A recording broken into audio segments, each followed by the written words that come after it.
Hi folks, Wooden Boat Dan here.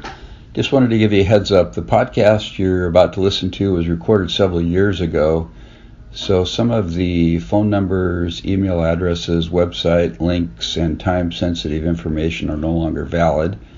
Please keep that in mind as you listen. If you'd like to contact me, my email address is woodenboatdan@gmail.com. Thank you and enjoy the podcast. Thanks for tuning in to Hooked on Wooden Boats weekly podcast episode number 173.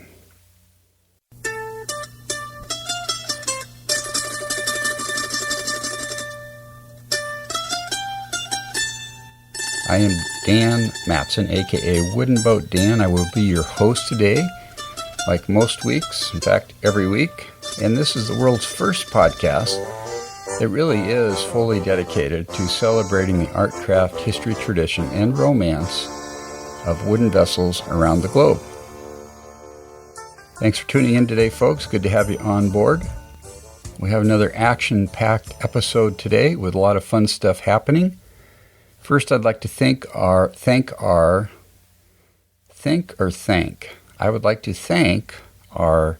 podcast sponsor this week, Duckworks Boat Building Supply in Harper, Texas. Duckworks sells boat building supplies and outfitting supplies for boats of mainly small boats, but medium-sized boats and some larger boats too. And they sell sails and they sell hardware and epoxy and books and screws and paint and fiberglass cloth for those of you that are going to put fiberglass over your wood. Lots of great stuff. They're really good people. Chuck and Sandra own the business. They've been in business for 15 or 20 years, do a super job. I would encourage you to go check out their website and buy some stuff. Have very fair prices and super good service. Best way to get there is you can go through my link, hookedonwoodenboats.com/duck. And that'll take you to their webpage, and tell them Wooden Boat Dan sent you if you would. Thanks. Also, if you make purchases on Amazon, if you click through my link, I get paid a small commission. I would appreciate that. The link is hookedonwoodenboats.com/Amazon. Thanks in advance. I did work on my SCAMP centerboard a little bit this week. I mentioned last week that I had glued the two halves together after I hauled them out and actually blew one of the sides out with my router. Repaired that, glued the two halves together, poured the lead in about 23 or 24 pounds. Poured it in with a little funnel type. Actually, I poured from a bag, kind of worked like a funnel. Filled it up, had a little room left over, and had quite a bit of room left over, actually. So I started stuffing strips of plywood inside this 3/4 inch hole in one side of my centerboard. Stuffed as many small pieces in there as I could to fill up as much as I could of the void space. And then I started pouring epoxy in the hole. And I must have put a pint or more of epoxy in to fill that up. It just kind of kept seeping out into the spaces around the little pieces of plywood and whatever around the lead and stuff, but I wanted it to be nice and solid and secure. So I just kept adding every day for 3 or 4 days. I added several ounces. And I think I've topped it off tonight. I think it's probably not going to settle down, so it should be filled up. So my next step will be to do a little bit of fairing on the outside of the centerboard, then I'll fiberglass cloth it and paint it, and actually fiberglass cloth and then epoxy embed it with graphite, and then that part of the SCAMP will be done. So that's pretty cool. And actually I had a little epoxy left over, so I did a little epoxy touch-up work inside the bulkheads where I'd enlarged the bulkheads. The boat had already been epoxied with 1 or 2 coats, but where I did the fresh cutting, there was some uncoated wood, so I coated all those edges around the enlarged bulkhead access ports, I guess you could call them. BAP, bulkhead access ports, BAPs. So I got that done. So I'm making some progress. And I think I'm going to do a little class at the September Boat Festival on building a SCAMP, which should be really fun. I think people will be interested in that. It'll be fun to teach it now that I've built 1.2 SCAMPs or something like that. So if you're in Port Townsend in September, drop by and check it out. I have an almost monthly e-newsletter. You can subscribe by going to hookedonwoodenboats.com/subscribe. Give me your information and you'll be on the list. It is free. And I will have one coming out this month. It's May 12th today. So I should have one out this week or next with some fun stuff. So check it out when you get a chance. Today's featured segment is an interview with Brent Butikofer. And Brent had contacted me by email. He lives in Idaho. He's building a SCAMP. He's got a blog about it. So we connected by Skype and had a great conversation. Really fun guy. We talked about the SCAMP, and then we started talking about like biking, and he's a big biker, and I love to bike. And we started talking about photography, and we both like photography, so we had a lot in common. It was really cool. He's doing an unbelievable job on his SCAMP. He's very good with detail, very organized and detailed type of guy. So his SCAMP is looking really good. He's going to he's planning on having it finished, I think, this month and bringing it out to a SCAMP, kind of a training session in Port Townsend. I think that's in June. So I'm going to try to make it over there and have a chance to meet Brent. So anyway, let's roll the tape with Brent. Take it away. It is April 14th, 2015. I am on the phone with Brent Butikofer of Rigby, Idaho. Brent, welcome to the podcast. Thank you, Dan. Yeah, so Brent, I got your last name right, I think. You did. You nailed it. That's most people really hammer that, and I've heard it all, but you got it right at Butikofer. Very good. So what nationality is that, by the way? So that's Swiss. Okay. My great-grandfather emigrated to America. Some Mormon missionaries knocked on his door and converted him, and he came to America, and therefore the name came with him, and that's what brought him to America. Interesting. Okay, very good. So Brent and I hooked up by email a couple days ago. I sent out my almost monthly newsletter, and Brent responded and sent a link to his blog, and he's building a real cool boat, and we'll talk about that in a minute. But Brent, tell us how you got into boating. Well, I've always loved boats. I mean, I can't ever remember not loving boats. As a young boy, I was into kayaking, whitewater kayaking, spent some time on the Salmon River with the Boy Scouts of America as a guide, and then I've done some canoeing. Sailing's a little newer for me. I have owned a few small sailboats. It's always been kind of a dream of mine.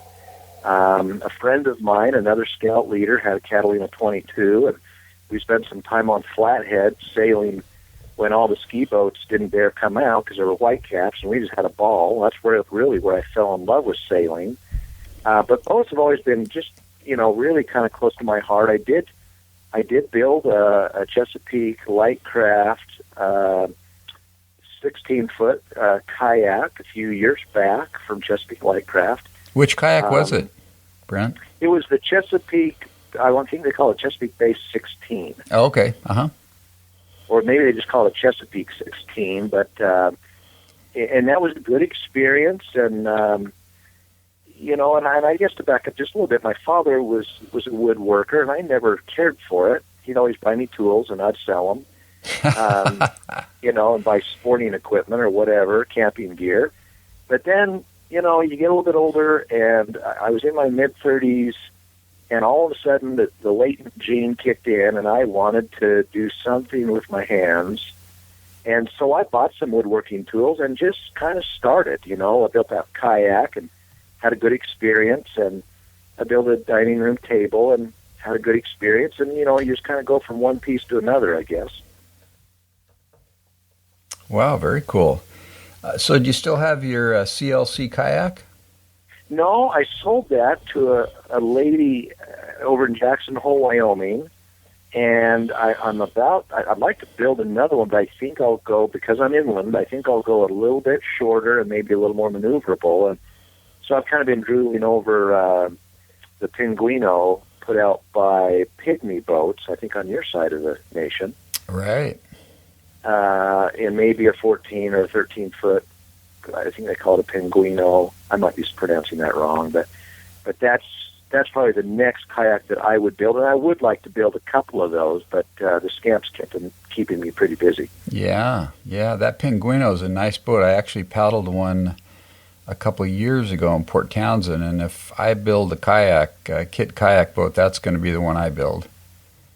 They said that's their most popular kit, and I like the length because I'm inland, so a true sea kayak is just, I think, a little too long for the type of boat that would interest me, but for our smaller lakes, I think that shorter length would work out really well. Definitely, yeah.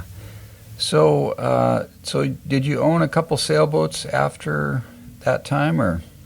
Yeah, I had a Zuma, and then I sailed that a little bit, and then I've been on a Sunfish, spent all time on a Sunfish, never owned one, but sailed one. And then I've been on my friend's Catalina 22, had a real good experience there. And then I had a HOWB, one of the roto-molded HOWBs, the little smaller one. I forget the name.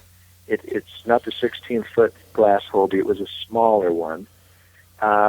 Sailed that for a little while, and then I pulled the trigger on a McGregor 26, brand new, and it was an extreme disappointment. In fact, I thought I was going to give up sailing because, it was advertised to be all sorts of things, and I didn't find it to be any of those, and it was just too big, Dan. Yeah. I think everybody does that. They want to go bigger, bigger, bigger, and then somewhere they get stung and say, what was I thinking? That is just such a beast to tow and to store and to try and launch.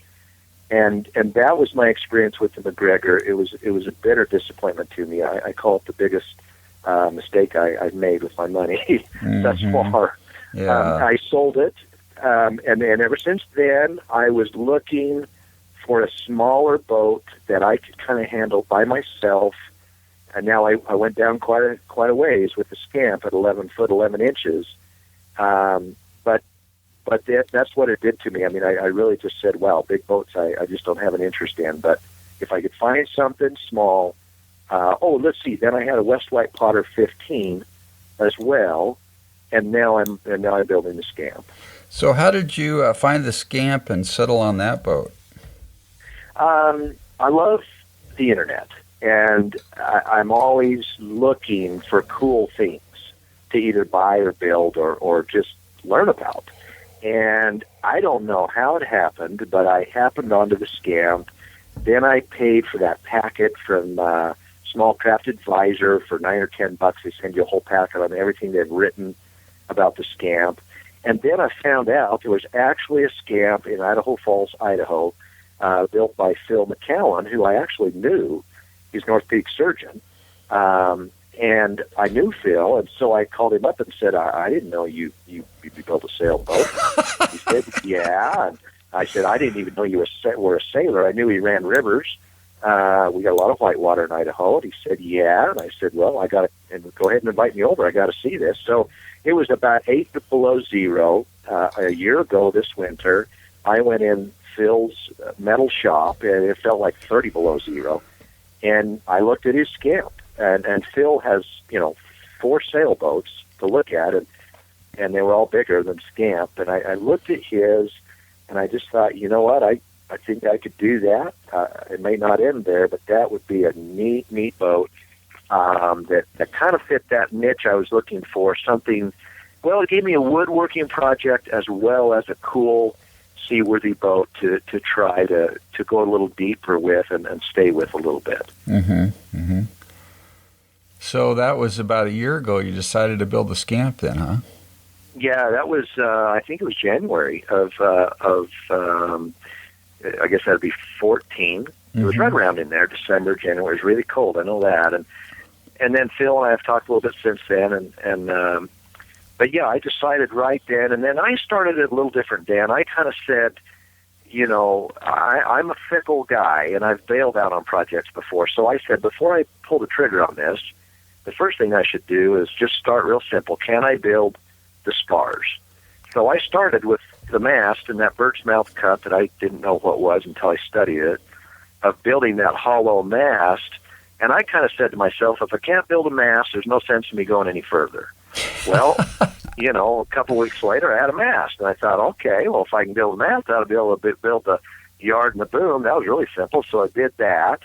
And then I said, all right, well, maybe now I'm worthy to buy the foils kit. That's only a $300 commitment. So I ordered the foils kit, and I got, you know, put the lead in it and all that. I used plate steel, but anyway, I did that, and I thought, well, gee, if you can build the foils, I guess I'm worthy now. Let's go ahead and order the kit. So I kind of took it slow, but that's how I did it, and it was a good system for me because it built confidence without overcommitting a lot of money to see if I was up to it. Yeah, very good. Wow, that's awesome. I like that approach, Brent.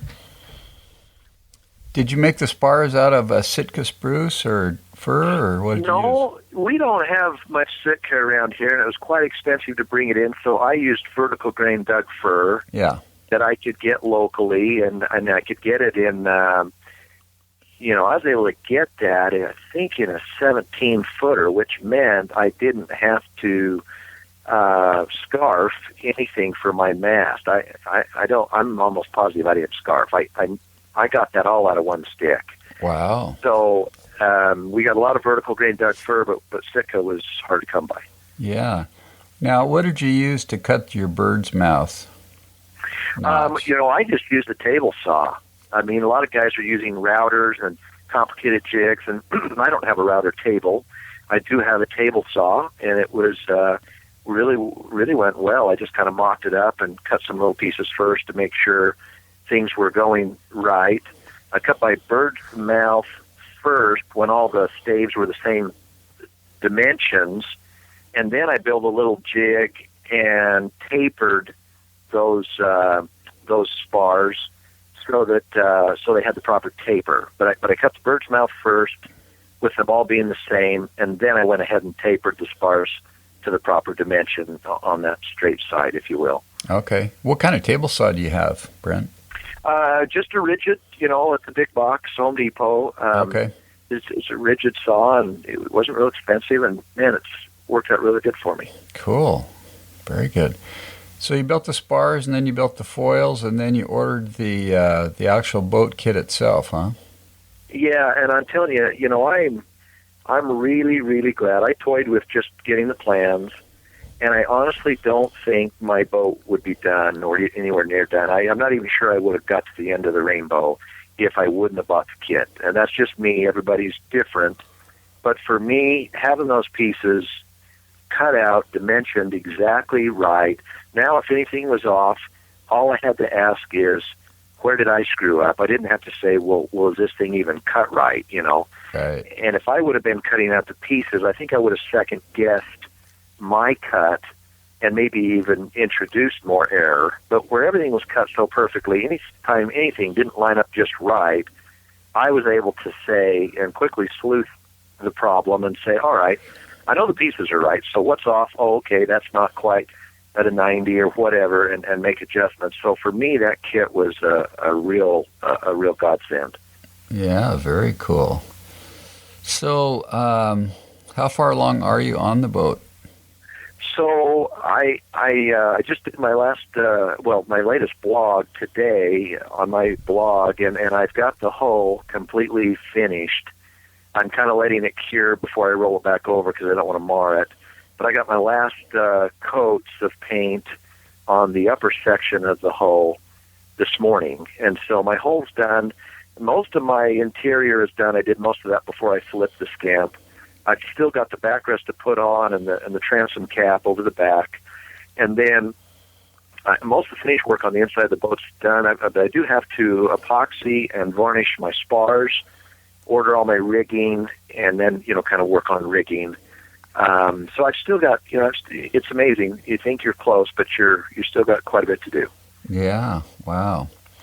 So tell us some of the things that you did that are unique on your boat, because there's a lot of customization you do kind of as you go through the process, as far as how you paint and finish it and what you do for hatches and hardware and wiring or no wiring and all that. Give us some of the gory details.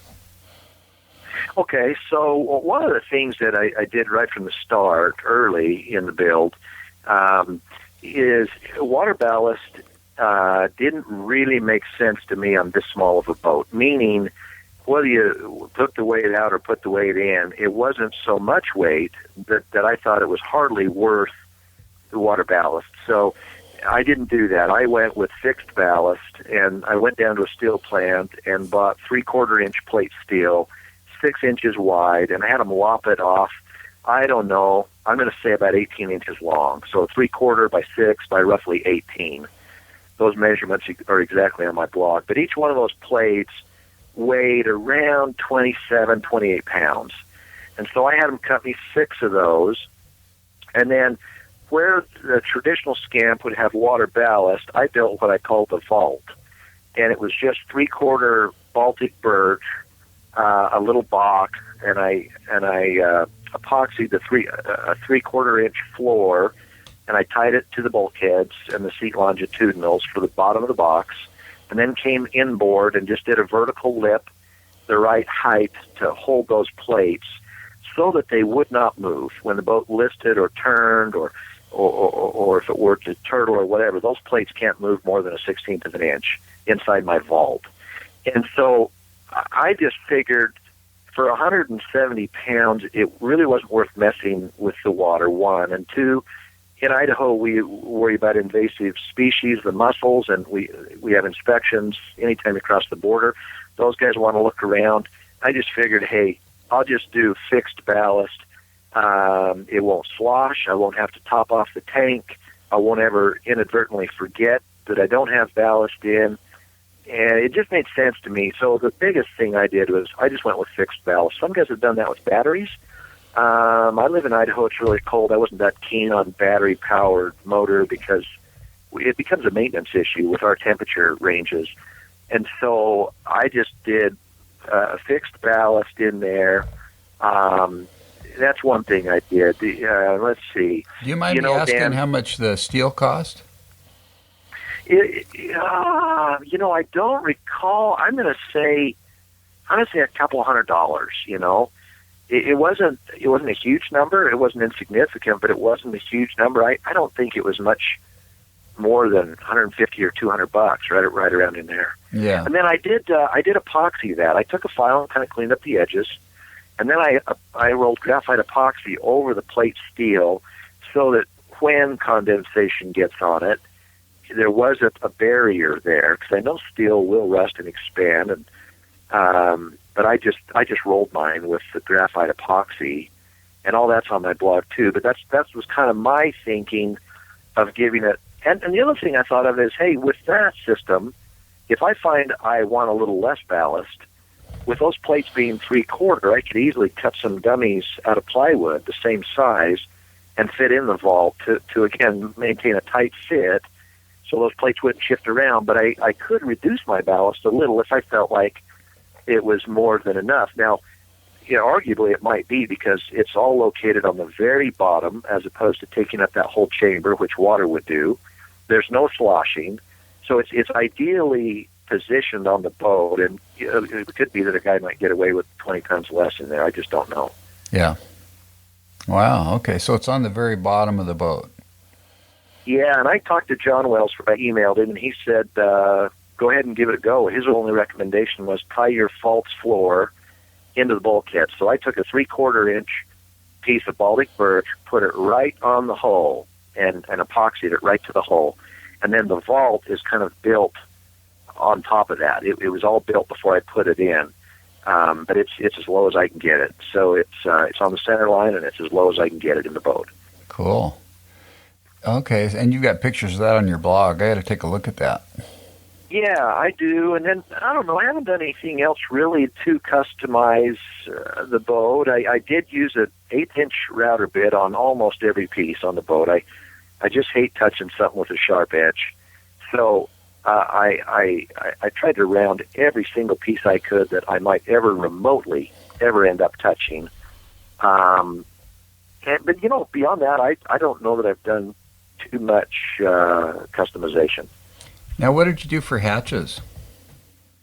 Okay, so I know the wooden hatches are really popular. I think they're called the Russell Brown hatches, if I have that name right. Yeah. I looked at that system, and the more I looked at it, the more I just kind of thought, man, it's probably cool and it probably works, but I just couldn't go it. I don't know why. It just didn't seem to resonate with me. So I just bought hatches through Duckworks, called those guys up, and forget the name of the gentleman. You'll be able to help me with his name. Chuck. Yeah. Chuck and called Sandra. Chuck, and he was great. He called me back, and I said, here's what I need, and what do you think? And Chuck said, you just want to kind of keep it simple? Here's what we've got. I ordered all my hatches through Chuck. Yes, they do sit a little bit proud of the seats. That originally really bothered me. But if you look at how wide my hatches are in the seats, I don't think it's going to be a big deal. I also used his hatches in the floor. I didn't hatch everything, but I did bulkhead 4, 5, and 6 in the floor. And then I did long hatches in both starboard and port seat. And then I did twin hatches on bulkhead 3, the vertical hatches. And then I opened up bulkhead 7 to 8 in the seats for wet storage. I opened those 2 sections up. Oh, okay. Oh, I see. Clear at the very stern of the boat. Yes, and I cut a little hole so that'll any moisture would flow into the scuppers. But just in the seats there, I opened that up from the top side so you could jam, anchor rode or a jacket quick or a sandwich or just anything. You could throw in there a water bottle, a Nalgene bottle. I just didn't want to have to open a hatch for every last thing I did on the boat. So I opened up the bulkhead 7 to 8 in the seats for kind of quick stow and go grabs. So those your scuppers from those compartments go into the interior of the boat, or they go into the next bulkhead? Where the seat longitudinal in that area would normally be a wall, I just cut a little hole so if it were raining, for example, that rain would go in the top of those open seats, but it would then flow into the scupper as opposed to being trapped inside that storage area. But you're sealed. The bulkhead there is sealed to the next storage area. Yes, 6 to 7. Yes. Forward of hatch, bulkhead 7, I sealed those off so that that would create a separation there. Yes, I did. I see. Okay, I like that idea. I've seen one boat that way, and it looked like a pretty convenient way to just put some stuff that you just don't, like you say, you don't want to have a hatch for everything. Every last little thing. The other thing, even if you eat a candy bar, I just wanted a place to throw junk or wrapper, waste, whatever, and I just didn't want to have to hatch everything. This boat, as simple as it is, let's see, I ended up with 1, 2, 3, 4, 5, 6, 7, 8, 9 hatches the way I did it. I know so, you try and simplify, hatches cost up with 9 hatches. I know some guys that have like 12 hatches. They go hatch crazy. It's almost 1 a foot, So even when you try to simplify it, this boat has a tremendous amount of storage, and I suppose that's what guys love about it. I kind of looked at this and thought, man, a guy could cross an ocean on this thing if he dared, with the storage. Right. So do you mind me asking? Do you mind me asking how much hatches those type of hatches cost? I don't recall, but it's on Duckworks. If you just go out to Duckworks, I thought it was pretty reasonable. It was just a lot of fun, Dan, to open a box and there's the hatch. And all I had to do, I did put backer behind the seats and behind the sole to stitch so that I ended up with 3/4 inches of thickness there to screw the hatch into. I don't know that you would have had to have, but I thought by the time you cut out and weaken that area by cutting it out, you needed a backer. So I did put backer plywood behind it all, And that also allowed a 3/4-inch screw to go through and not penetrate, because it's got to go through the seat or the hatch first, then into the 3/4. And so, they in my mind, it was well worth it, and it just kept me moving. I didn't have to spend so much time figuring on these wood hatches. And they won't be perfect. I'm sure they'll leak a little. Chuck was the first guy to say, waterproof is hard to achieve in the marine world, but I think it'll be close enough, right, for anything that I need them to do. And it just really helped me not to have to go build those, or it's a very lengthy process. If you read what you need to do on a wooden hatch, I kind of read all that and thought, man, I think I'll build a kayak instead, Yeah, so you mean even if you buy the kits for the hatches, there's still a lot of work to put them in, probably? Huh? Oh, there is. It looked like to me. I mean, some guys love them, and that's great. But to me, I just couldn't quite wrap my head around it. Yeah. So the hatches you have, are they hinged and the covers come off also? The covers, no, they're hinged, but they do not detach from the hinge. Okay. Yeah. So the ones that are on your seat tops, you've got plenty of room to open them. Oh, good question. Yeah, so I designed it that way. When I picked my hatch, I picked a narrow but very wide hatch. I mean, the hatch is like 2 feet wide, but it's only, I want to say, 9 inches deep. And so if you're very careful when you design that, even on the starboard side where you've got the centerboard coming up with very limited space, the hatch will still raise and turn past 90 degrees and slightly lay back against the seat back. Oh, okay. It's close, but it will do it. You don't have to hold it up. It will get past 90 degrees and lay back. Now, on the port side, you got all kinds of room, but on the starboard side, you are dancing around that centerboard case, but it will work. Yeah, okay. So how are you capping off your centerboard, Brent? Okay, so I thought long and hard about that, and if you read the plan, it says John Welsford never had a cap in the original plan, hence, they added it. And as I reviewed all that, I really couldn't see the need for a cap. I thought, if I've got to get in there and service it, I got to drop the centerboard anyway. And if I've got to drop the centerboard, I've got to roll my boat on the side. And if I roll my boat on the side, I've got access to the centerboard case. So I did not do a cap for my centerboard case, and that was my logic. I thought, if I've got to get in there, the centerboard's got to come out anyway in order to access it. And if the board's got to come out, I've pretty much got access from the bottom. So I didn't cap mine. Mm-hmm. So in other words, on the top, at the seat top, you don't have a cap on it?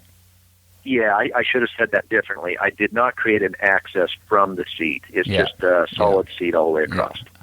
Oh, I see. Oh, okay. Okay, so no access from the top.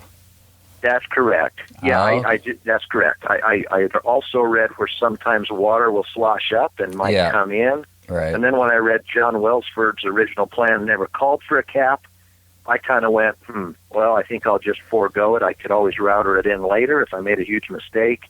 But it made the seat easier to build, less going on, and I really couldn't see the need.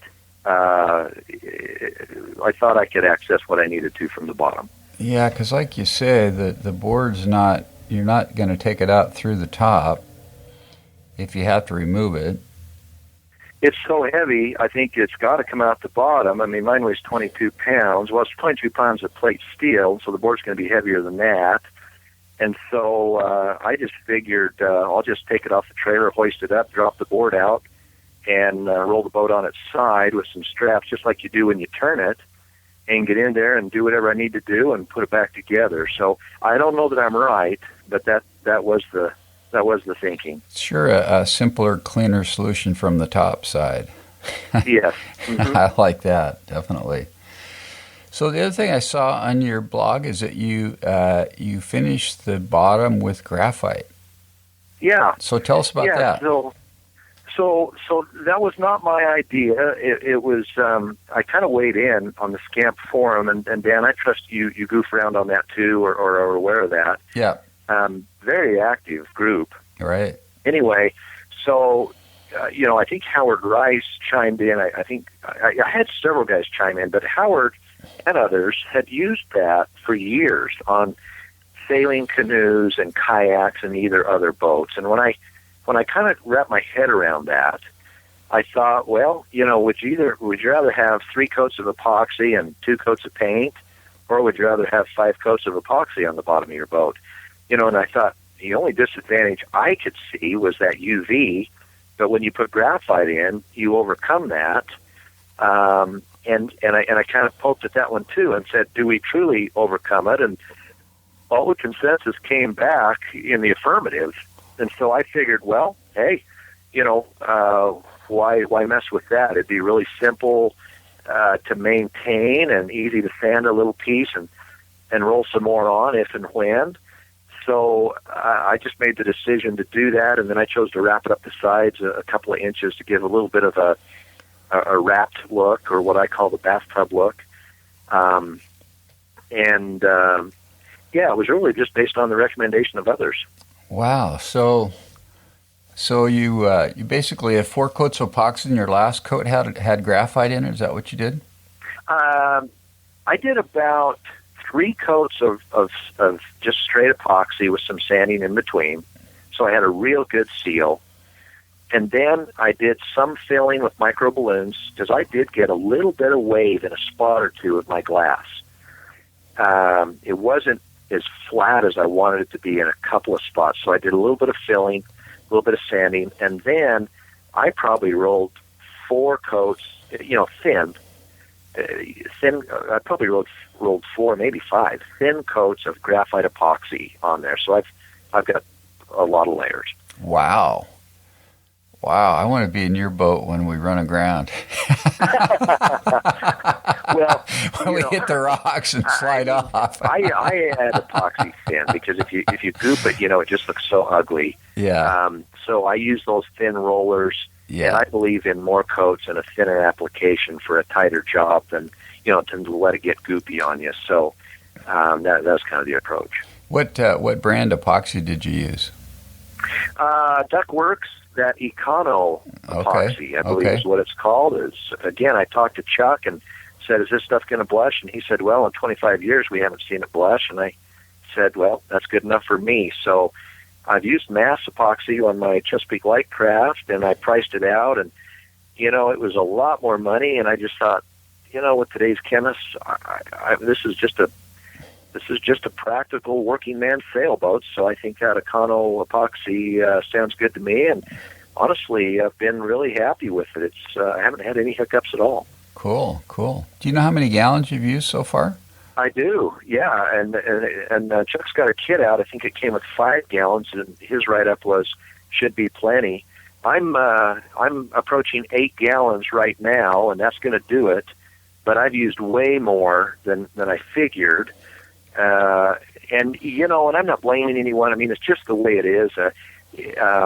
I have not gooped it on anywhere, but I have been meticulous about coating everything and making sure all the edges have been rolled nice, and then I waste some. I just use the pumps, and sometimes you miss it a little, and you have to mix it a little bit more. So I'm not blaming anyone for that, but yeah, I'm approaching 8 gallons. Okay. Mm-hmm. Yeah. And it looks like you went with the traditional cockpit sole. You didn't do any kind of a footwell, which a couple guys have done. I don't think that many. Yeah, and had I realized that was not coming out when I did my sole. If it was, I didn't see it.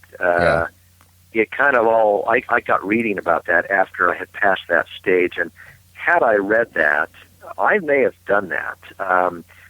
Because the height between the sole and the seat top is marginal at best. I don't know what it is, 11 inches. This is probably not even that. It might only be 9.5 inches, but it's not optimally sized. I'm 6 foot tall, and I think it'll be fine. Yeah. But I do get it. I see what they're doing there, and if I was doing it again, I probably would give that a real strong look. Yeah, I think I'm going to do that on my boat between 6 and 7, or is it 5 and 6? I can never remember. Probably 5 and 6 is no, 4 or 5 is ballast, right? So 5 and 6, I think, is where most guys are doing it. Yeah, right. Yeah, because I'm 6, just behind your ballast tank. 6'3", so. Oh yeah. When I get in and sit in the boat and put my feet down on the bottom of the boat, it feels really good. Yeah, I think if I were doing it again, I would really take a good strong look at that, and I think they're doubling that hole up down there for strength because you're going to stand on it. Right. But I get it. I mean, I think it makes a lot of sense. I kind of wish I would have done that, but I didn't. Yeah. So what are you doing for hull drainage, bilge drainage, bilge pump, bailers, anything like that? Yeah, so I'm a simple guy. Well, my wife might argue with that, but I think I'm a pragmatic guy anyway.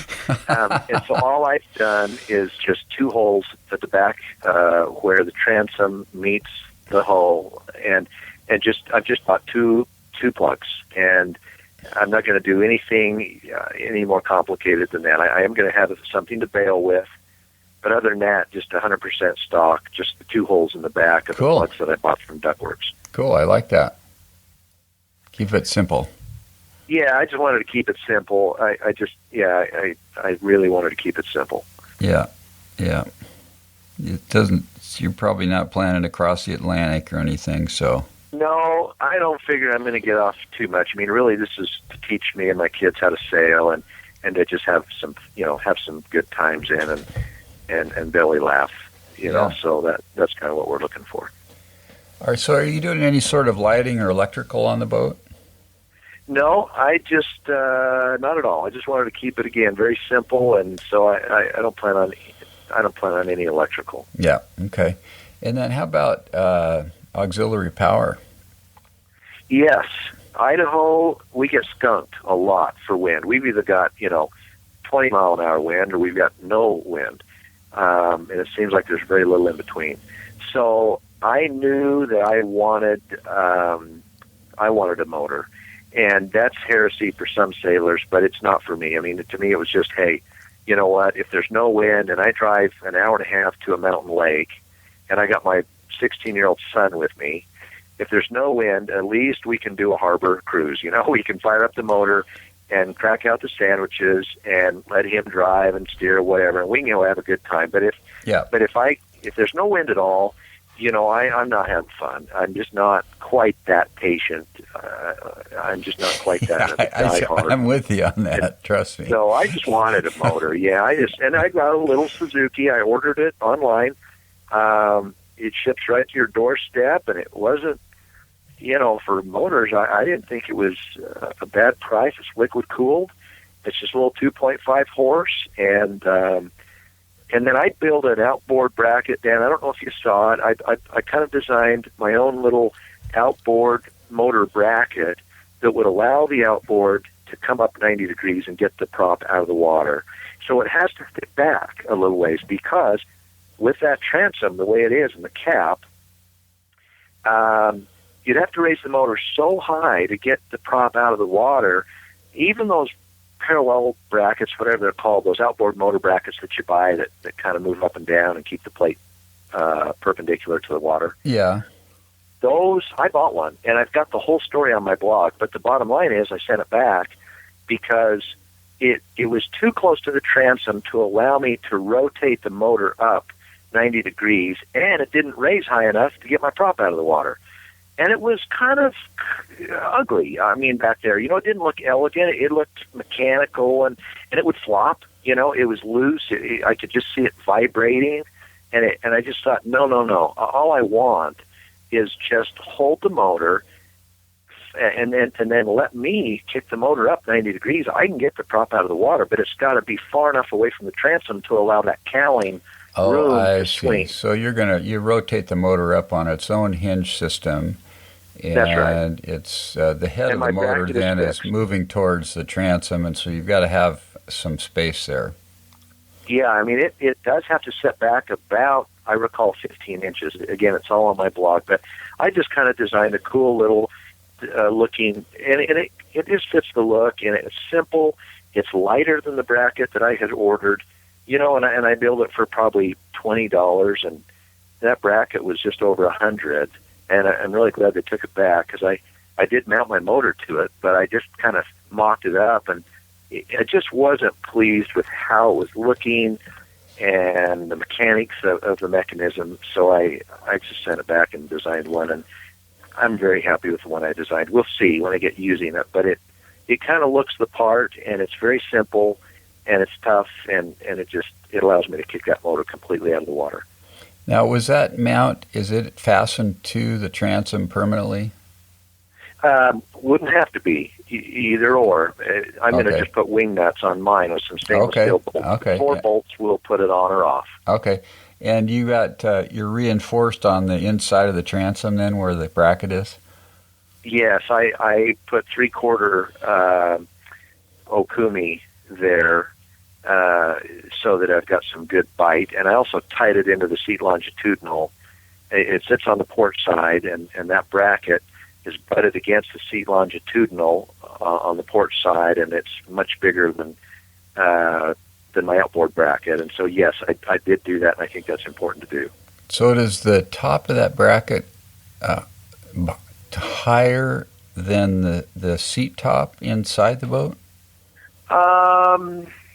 So you've got to reinforce it above the seat with plywood? Yes, it does come higher than the seat. It goes between the transom doubler and the seat longitudinal. It webs right between those two pieces of wood, and the top of the bracket is higher than my seat top. Yes, it is a little bit. Mm-hmm. Yeah. Okay.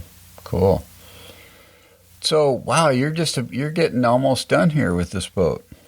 I'm getting close, and I'm really glad, because my boy and I are signed up for SCAMP Skills Camp in July, the weekend. And then following that, we've signed up for the Palooza Cruza, so we're going to do a 4-day cruise following that skills camp.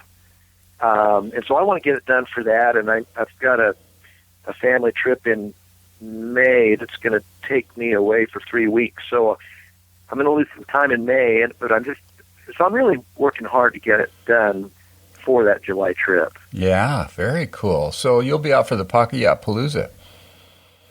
Yeah, I'll have it there. Awesome. I will be there. Oh, great. Yeah, it'd be great to meet you in person. Yeah, definitely. What boat will you be in, Dan? I might be in my 12-foot canoe.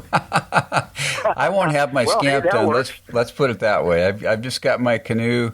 I'll probably have my canoe there just showing it, and the SCAMP will be sitting in my garage partially finished, but I'll be working on it. So yeah, hopefully by next year. Yeah, I got to get cracking on it. I've kind of hit a little bit of a plateau because I need to start planning my hatches. I'm kind of to that point, and I'm just having fits deciding what I want to do, and I just got to figure it out and get her done and move on. So, well, if you're brain cramping over that and it's weighing heavy on you, you could always just order the hatches like I did and get on down the trail. That was kind of my thinking on it. Yeah, I think that's smart. And I like the way you just put 2 big hatches in your seat tops rather than, 3 or 2 or... Yeah, that was plenty, I thought. Now, they are wide, but it allows great access. You could put a folding chair in there, or a collapsible paddle. And then I did open up the bulkheads a little bit to allow better access between, 4 and 5 and 5 and 6. I kind of opened those up a little bit bigger so that when my hatch was open, I could reach across into those other areas a little bit easier than the way the bulkheads came in the kit. Yeah, okay, yeah. Were your bulkheads, were they cut round in between, or were they already? They were. Oh, okay. They were round. Yeah, yeah, that's the way mine were. I cut them out, too. So, well, very cool, Brent. I really appreciate you doing this podcast. Any other things you'd like to add? I don't think so. I mean, one thing that you wrote about that I totally agree with, I just wanted to comment on briefly, and that was, in your last email, you kind of mentioned some things weigh you down, and these projects can seem so daunting at times and so far out there. And I liked your comments, and they struck an accord with me, and that was, just go out and touch your boat. I mean, go out and talk to your boat. Go out and touch it. If you touch your boat every day and talk to it and explain your fears. I mean, I'm talking to my boat all the time. My wife thinks I'm crazy, but I'm out there saying, hey, work with me a little. Show me some love. I'll show you some love. I'll even take you to cool places, but help me get through this, or work with me a little bit here. And before you know it, if you touch your boat, you're going to start to understand your boat, and you're going to figure out how to move on. And I'm a big believer in doing something on your boat every day, even if it's just putting in one screw, even if it's just picking up some sandpaper and knocking a rough edge off. If you do that, all of a sudden, what needs to happen next starts to manifest itself to you. And that's how I've worked through all my problems. I've just gone out, touched my boat, talked to it, explained the dilemma I was in, and next thing you know, you're moving on, and it builds your confidence. It's just a boat. It's just a chunk of wood, And I always, Dan, if you read my blog, I talk a lot about the ham and egger standard. Now, a ham and egger standard, my dad always used to say, that's good enough for ham and eggers. So my brother and I came up with the ham and egger standard, and we've never known exactly what it was, but it's something out there that means when you get it good enough, it's time to move on. And so I talk a lot about the ham and egger standard on my blog, and how if you're seeking for perfection, you'll probably never find it in a boat or a spouse. But if you're just looking, if you can give a little and keep moving, you'll make a lot of progress. So your email kind of jogged that within me, but I'm a firm believer in that. And, the reason I've been able to move on with my boat is simply because I've been able to laugh a little bit and keep moving and just say, hey, that passes the ham and egger standard. I'm ready to move on. Yeah, good for you. I like that. That's a cool way to put it. And what's your blog address if people want to look at that? Yeah, so it's buildingshackleton.wordpress.com, but I do have to warn you, I put the E and the L backwards in the name Shackleton. So it's supposed to be L-E, and I spelled it E-L. So when you write the word Shackleton in your browser, you're going to have to put in S-H, I can't even spell it now that I'm on the phone, but put the E-L-T-O-N as opposed to L-E-T-O-N. You'll find it either way, but it's buildingshackleton.wordpress.com. Cool. Very good. You've got an awesome blog. Anybody listening, I would encourage you to go see it. It's very well done. Pictures are awesome. It's very detailed. I have a feeling you're a very detailed guy, Brent. Well, maybe. Whether you admit it or not. I love detail. I love it. I love getting it the way it makes sense to me, and that's what makes building a boat so much fun versus buying a boat. If you buy a boat, it's however the manufacturer thought it should be. But if you build a boat, you really do it the way it makes sense to you, and that was a big part of my desire to build a boat. Yeah, very cool. Well, thanks for being on the podcast, Brent, and look forward to meeting you this summer out in Port Townsend. Thanks, Dan. Appreciate it. All right, you take care. Bye. Bye. Brent, thanks for hooking up. It was a blast to talk SCAMP and bikes and photography and all that cool stuff. I could talk a long time about that stuff. It's kind of my passion, in case you didn't notice. So thanks again for doing that. And another reminder, please check out Duckworks Boat Building Supplies website at hookedonwoodenboats.com/duck. And if you make purchases on Amazon, go to hookedonwoodenboats.com/Amazon. Thanks in advance for that. If you're not in the wooden boat game, folks, you really need to get in. If you're listening to this podcast, you're probably getting the fever a little bit. What I suggest tonight is you just walk down to your local drugstore and buy Wooden Boat Magazine and start there if you want to get your toe wet and really get the fever. Anyway, thanks for tuning in today, folks. Great to have you with me. We'll be back again next week. That is me, myself, and I. Have a great week. Keep the bright side up and the barnacled side down. Wooden Boat Dan over and out. God bless.